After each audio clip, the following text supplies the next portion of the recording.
Hello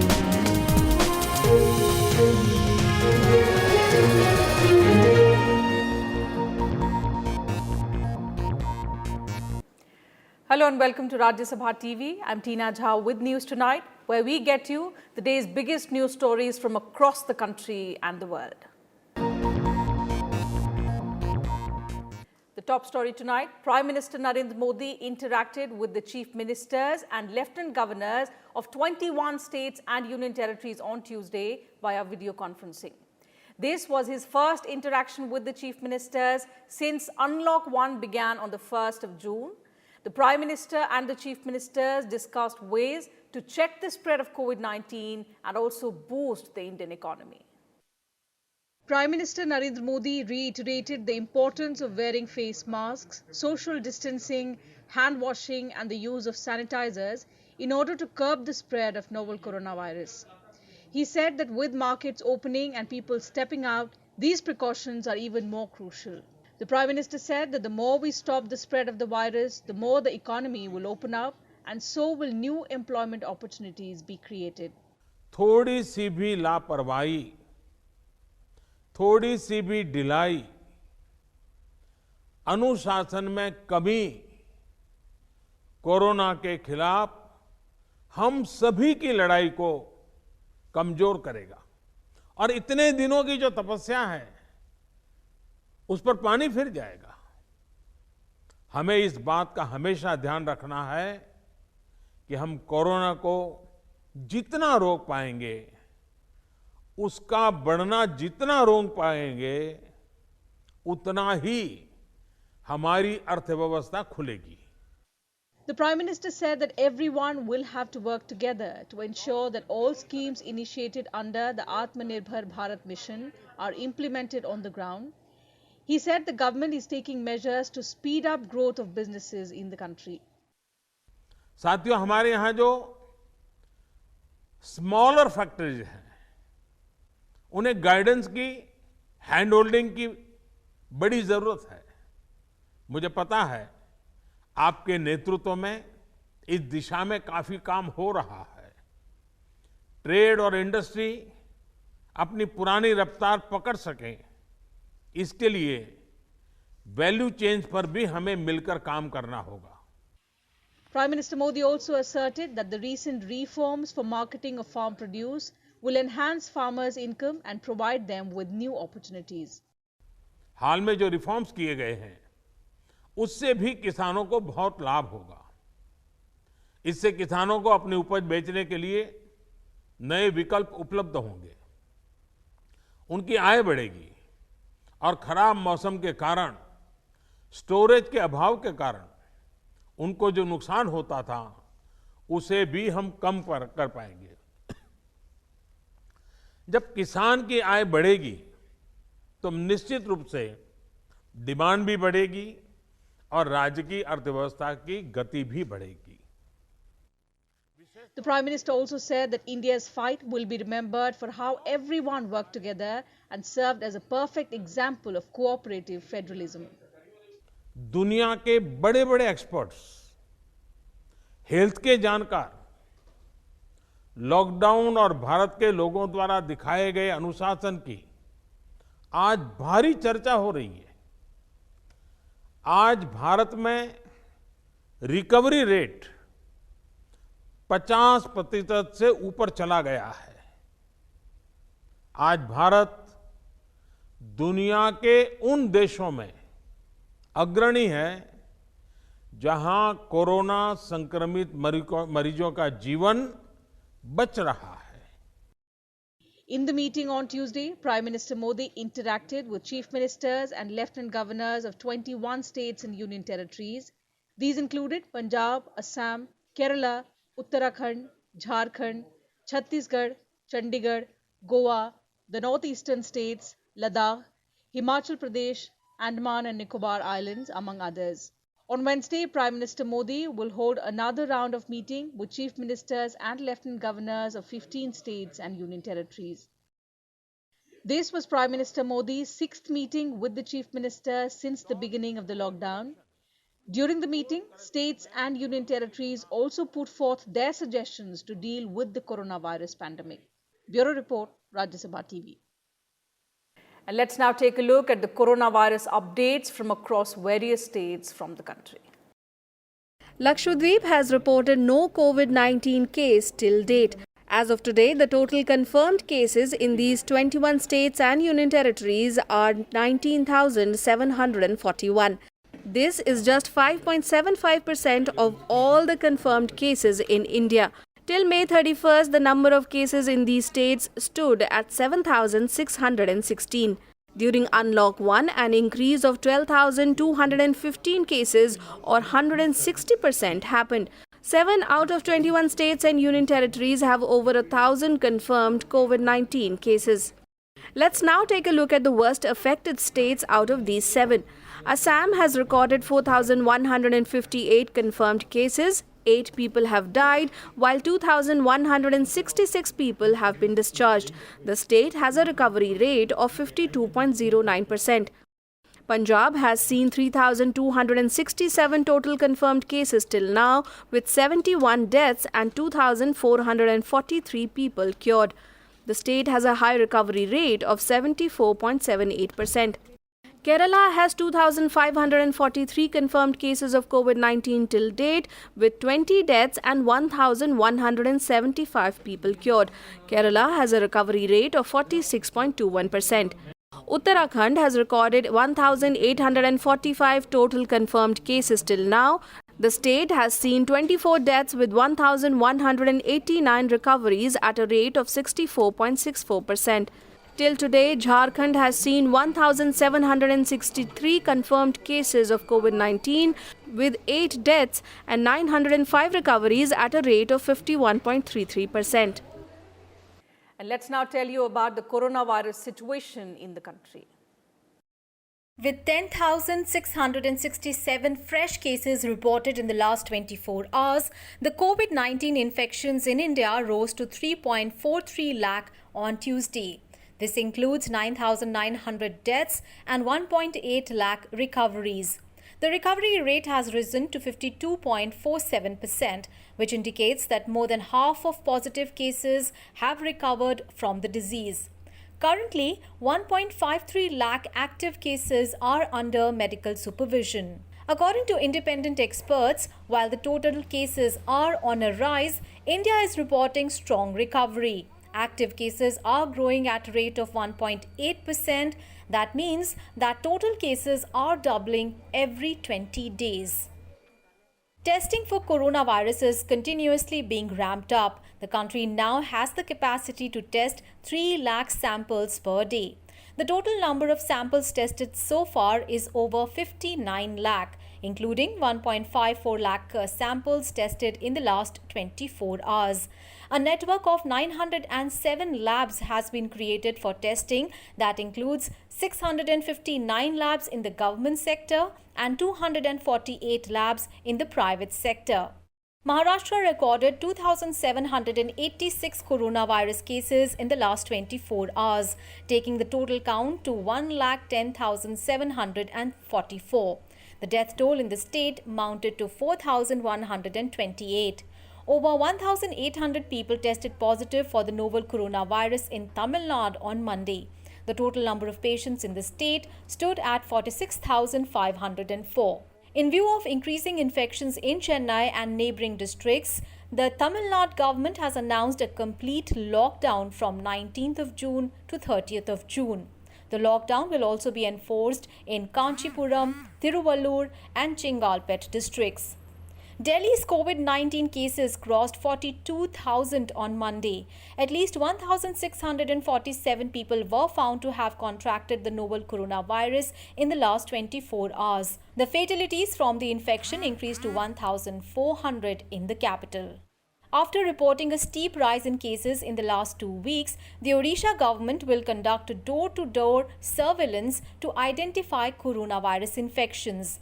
On Monday, Odisha reported 146 new COVID-19 cases, taking the total number of cases to 4,055, a steep rise from 2,104 cases reported on 1st of June. Meanwhile, after Delhi and West Bengal, Mumbai has admitted of discrepancies in the number of deaths due to COVID-19. At least 450 deaths had not been included in the list of dead in the city due to an error in BMC's internal assessment. At 2,250, the city already has the country's highest death toll in the country. Bureau Report, Rajya Sabha TV. Civil Aviation Minister Hardeep Singh Puri has informed that the government has decided to significantly increase the number of evacuation flights from the Gulf countries, also Africa, Singapore and Malaysia under the ongoing Vande Bharat mission. The decision was taken at a mission review meeting with the Airports Authority of India, officials of External Affairs Ministry, among others. In a Twitter message, the minister said, around 480 flights have brought back over 90,000 Indians from 52 countries since May 6th. In addition to this, aviation regulator DGCA has informed that foreign airlines have operated 870 chartered flights carrying around 2 lakh stranded people to their destinations. Meanwhile, around 1,672 expatriates will reach Kochi in Kerala tonight from Gulf countries, Moscow, Egypt and Moldova. A total of 168 Indian nationals returned from Maldives through an Air India flight to Trivandrum and Bengaluru at around 2 p.m. Another 2 flights are scheduled from Maldives in the next 2 days for Delhi, Kolkata and Bhubaneswar. A batch of 166 Indian nationals from Dhaka reached Delhi and Ahmedabad on an Air India evacuation flight around 1:45 p.m. The flight carried 120 passengers to Delhi and 46 passengers to Ahmedabad. This was the second flight from Bangladesh in the third phase of Vande Bharat mission to evacuate Indians stranded abroad. An Air India flight from the Philippines is scheduled to arrive in Chennai and Visakhapatnam later in the evening. 360 Indian citizens are on their way to Delhi from Moscow on the special Aeroflot relief flight facilitated by the Indian Embassy. Many passengers hailed from states not hitherto covered by Vande Bharat flights. As many as 3,224 distressed Indians were brought back home on Monday under the mission. हम लोग last 3 महीने से यहाँ पे फंसे हुए थे, तो हमें जो डिफ़िकल्टी हुई उसमें हमें इंडियन एम्बेसी ने बहुत हेल्प किया है और उन लोगों ने हमें सब डिफ़िकल्टी जो थी उसमें हमको हेल्प करके उसमें से निकाला है और अभी हम लोगों को वापस इंडिया भेजने के लिए भी उन लोगों ने बहुत कोशिश किया और अल्टीमेटली हमें ले जा रहे हैं इंडिया। तो हम लोग इंडियन एम्बेसी इन ढाका को थैंक यू बोलना चाहते हैं और ऑल्सो हम इंडियन गवर्नमेंट को भी थैंक यू बोलना चाहते हैं क्योंकि उन लोगों ने हमारे लिए ये किया। Meanwhile, Railways has transported more than 60 lakh migrants to their home states through 4,450 Shramik special trains. Briefing reporters in New Delhi, Railway Board Chairman Vinod Kumar Yadav said most of the migrant workers have reached their home destinations. He said very few migrants are left to be sent back now. Vice President M. Venkaiah Naidu has urged people to invest modern life with the flavor of life of yesteryears to live in complete harmony with society and nature. Writing on Facebook, Naidu recalled in detail the principles of living as they were practiced in earlier times. He pointed out that the growing complexities of present-day living are on account of the missing flavor of life of the olden days. He said the present era of the coronavirus has only brought the challenges of modern life into sharp focus. The Vice President said, and I quote, "Life then used to play out amidst a network of strong social relationships and bonds with the attendant emotional, economic and social security. Sharing of joy and pain used to be the norm. Every individual was a source of strength and support to the other, and every family likewise to others. There was no reason to feel alone and uncared for, and no ground to be depressed." Naidu said the flavor of life in earlier times was marked by a common purpose, collective action, sharing and caring, and social mobilization for common good. It was characterized by eating fresh and balanced food, adequate physical exercise, spiritual and creative engagement, a work-life balance, contented living, food and cultural habits that promoted immunity, hygiene and so on. The Vice President said that in the present coronavirus times, these principles have to be restored. The Vice President noted that the modern life, in contrast, is marked by isolation, aloofness, and the resulting depression. It is a clear case of the flavor of the life those days missing now. While the life then was a part of extended living, there was no case of celebration of birthdays, which is a fashion in the modern order of alienation and isolation. Illustrating the ways of societal living, Naidu described the marriages of olden days as collective endeavors when men and women contributed in several ways to the host family. Villages together undertook works like repairs to bunds and breaches to water and irrigation tanks and canals, desilting, laying of internal roads. Naidu recalled that guests or visitors or even family members were required to leave footwear outside and enter the house only after washing their feet and hands.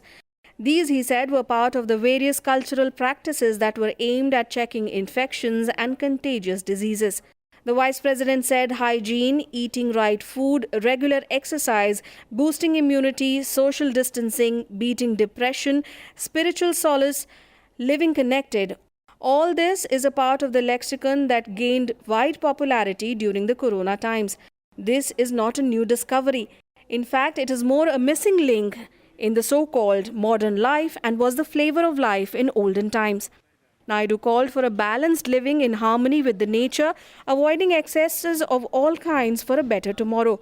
He stressed that prudence in eating, physical activity, sleeping, work-life balance, besides defining the meaning and purpose of life, shows the way forward. And talking about the global COVID-19 situation, with 27 new cases reported in the last 24 hours, the situation in Beijing is said to be extremely severe. In the last 5 days, over 100 cases have been found in the Chinese capital, most associated with the wholesale Xinfadi market. The city is investigating nearly 2 lakh people who had been to the market since May 30th, organizing nucleic acid testing and quarantine. Meanwhile, just days after declaring itself COVID-free, New Zealand confirmed 2 new coronavirus cases, bringing an end to a 24-day streak of no new infections in the country. Both cases have recent travel history to the United Kingdom. A new case is something that we hoped we wouldn't get, but it is also something that we expected and we have planned for. That is why we have geared up and continue to gear up our contact tracing at a local level and national capacity and capability, as well as having our excellent testing capability so we can respond rapidly. Meanwhile, most European countries have opened their borders and resumed work, production and schools as coronavirus cases continue to drop on the continent. People living in the border regions of Germany, France and Switzerland were allowed to travel freely across the border starting Monday. France has entered a new stage in easing lockdown measures. Bars, cafes and restaurants are now allowed to fully operate across the country. On Tuesday, French President Emmanuel Macron visited the Sanofi laboratory to discuss vaccine development. Italy reopened its border with Austria from Tuesday, allowing people to travel freely across the border. Greece's public attractions reopened their gates to foreign tourists on Monday. 2 main international airports have also resumed operation. Further, museums have also reopened across the country. Belgium has also reopened its border to other European Union member states, non-EU Schengen countries as well as Britain. Spain has also entered its 3rd phase of de-escalation. Most businesses have resumed operations.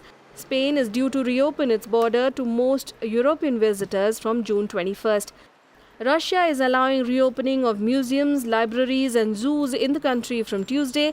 Sporting events have also been allowed to resume, but only spectators up to 10% of a given venue's capacity are permitted. In Britain, department stores, clothing retailers, electrical outlets and bookshops have now resumed business. On Monday, London Zoo also reopened with limited capacity and safety measures in place. Singapore scientists testing a COVID-19 vaccine from a US firm will start human trials in August after promising initial responses in mice.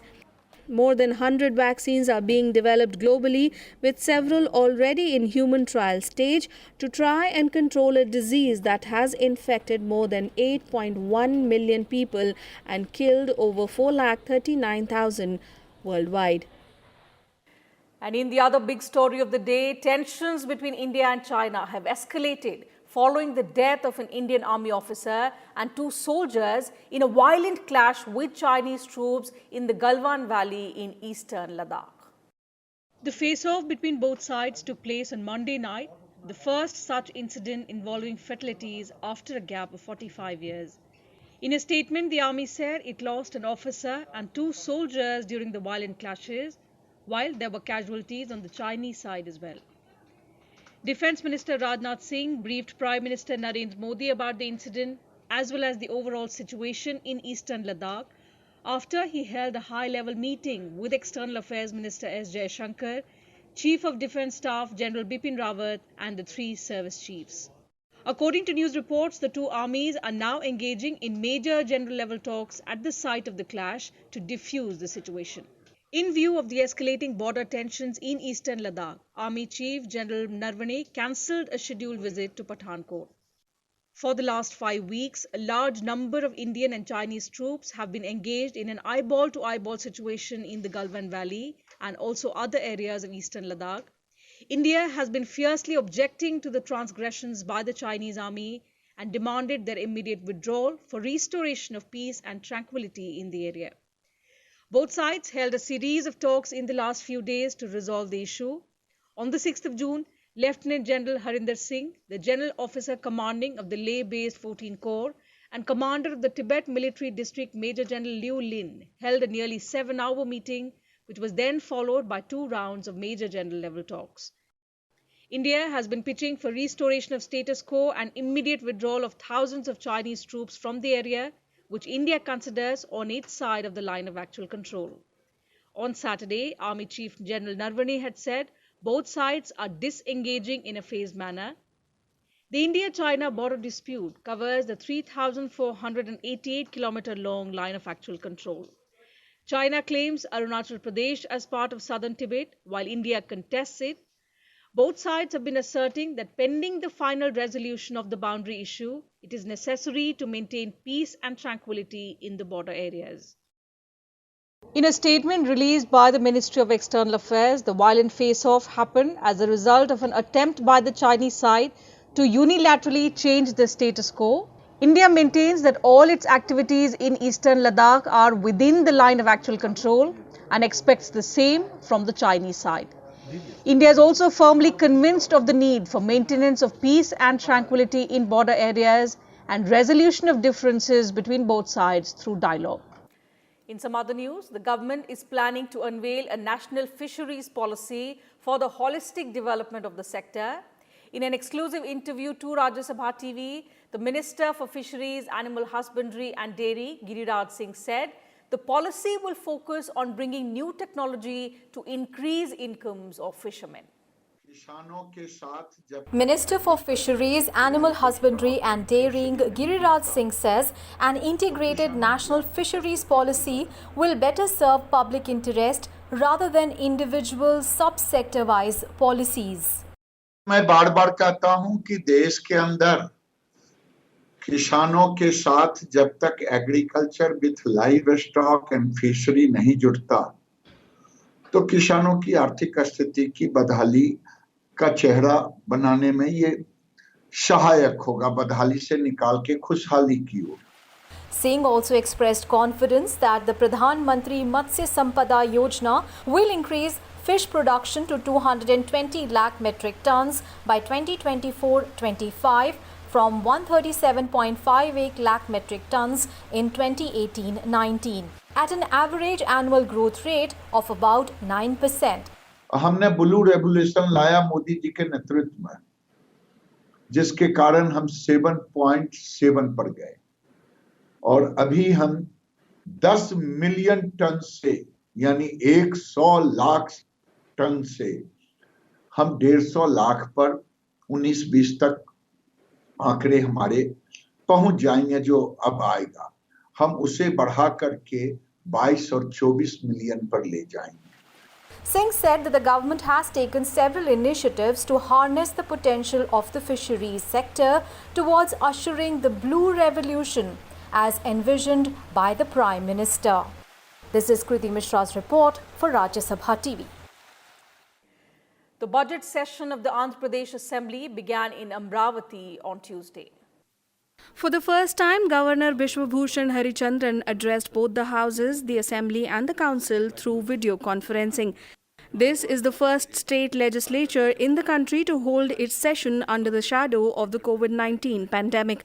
The session will also be the shortest one as it will run only for 3 days.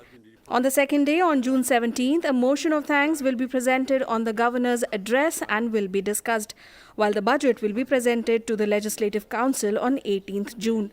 The MLAs and MLCs maintained social distancing while seated in the House. Visitors were not allowed to attend the Assembly session. Both houses were completely sanitized before the start of the session. The budget session could not be convened in March due to the nationwide lockdown. An earthquake of magnitude 5.8 hit Jammu and Kashmir on Tuesday. This was the third earthquake to have hit the Union Territory in the last 3 days. People living in most parts of the Kashmir Valley, including Srinagar, Kishtwar and Doda districts, felt the tremors. Mild tremors were also felt in Jammu. No report of any casualty or damage to property was received. The epicenter of the earthquake was in Tajikistan region and its depth was 100 kilometers under the surface of the earth. And in some other global news, US President Donald Trump is set to sign an executive order on police reforms in the country. According to senior White House officials, the executive order will focus on 3 areas: credentialing and certifying police officers, creating a database to track officers accused of misconduct and stopping them from going from one police force to another, and sending out social workers with law enforcement on calls with persons suspected of having mental health issues. Proposals for the police reforms come after 3 weeks of nationwide protests following the death of George Floyd in police custody, an African-American man who died in Minneapolis, Minnesota, after an officer knelt on his neck for nearly 9 minutes. Donald Trump on Monday gave scant details of the new executive order, but gave an indication of his priorities for reform, while dismissing what he described as radical efforts to defund, dismantle, and disband the police. We must invest more energy and resources in police training and recruiting and community engagement. We have to respect our police. We have to take care of our police. They're protecting us. And if they're allowed to do their job, they'll do a great job. And you always have a bad apple no matter where you go. You have bad apples, and there are not too many of them. Anti-racist protests continue to spread following the death of George Floyd. Protests in 3 states on Monday night resulted in a shooting, arrests, and the closure of one city's downtown. Albuquerque in New Mexico reported violence that led to a shooting.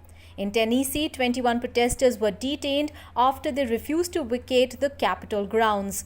And in Portland, Oregon, police declared a civil disturbance and closed part of downtown after some protesters lit a fire, looted a store, and injured an officer. Meanwhile, the UN Human Rights Council has decided to hold an urgent debate on current radically inspired human rights violations on Wednesday during its resumed 43rd session. The debate will focus on the current radically inspired human rights violations, systemic racism, police brutality, and the violence against peaceful protests, following a request made by Burkina Faso on behalf of the African group. And that's it from us in this bulletin. Thank you very much for your time. Take care of yourselves and your families. Good night.